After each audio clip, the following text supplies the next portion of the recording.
So this is the structure of the report. Starts with title page, table of contents, abbreviation, acknowledgement, abstract, introduction, body, conclusion, and bibliography. This is very essential for your final project also, because based upon the report writing only you will be preparing your project report. Okay, so it is a very important thing which you have to know. We move on to the features of good report writing. So it has a clear thoughts, it is complete and self-explanatory, it is comprehensive but compact in nature, it is accurate in all aspects, and it has a suitable format for leaders. It has all essential detailed technical details, and it is presented in a lucid style, different style, and it is reliable document, and it is arranged in a logical manner. So these are some of the common mistakes in report writing. If it is boring, or if it is errors, having much errors, if the language is not proper, and if it is too lengthy. So these are some common mistakes in report writing. The importance of report writing: it must have communicative values, statistical analysis, and recommendations. So this is a pictorial representation of a report with table of contents, executive summary, introduction, finding, conclusion, recommendation, references, and appendix. This is also a format of report with inductive report and deductive report.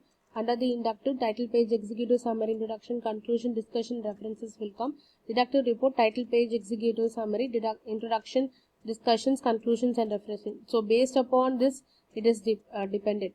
Okay, so these are the other names of that. Next topic is about the relevance of report writing.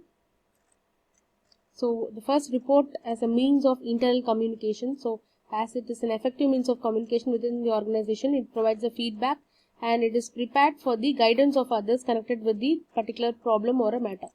Number 2 is report facilitates decision making and planning. So this report is is a proof, and also it is a reliable data which is used for planning and decision making process.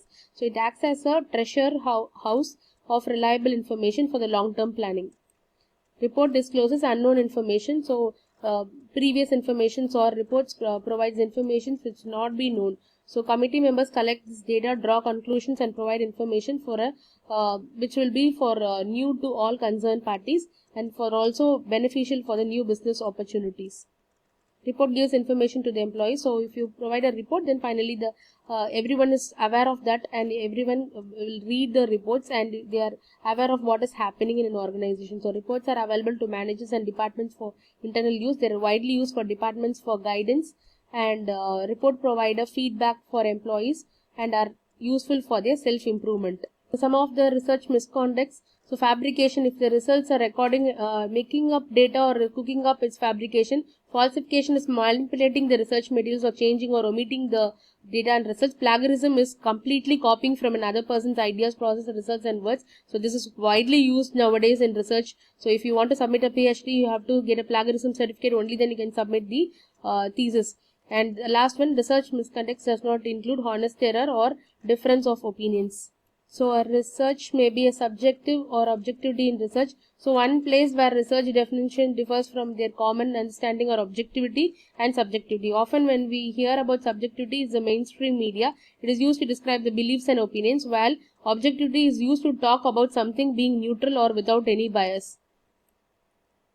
The major difference between the objective and subjective. So it is not influenced, objective is not influenced by personal feelings and interpretations, or prejudice based on facts, unbiased and objective opinion, whereas the subjective is existing in the mind, belonging to thinking matter, subject rather than to the object or thoughts.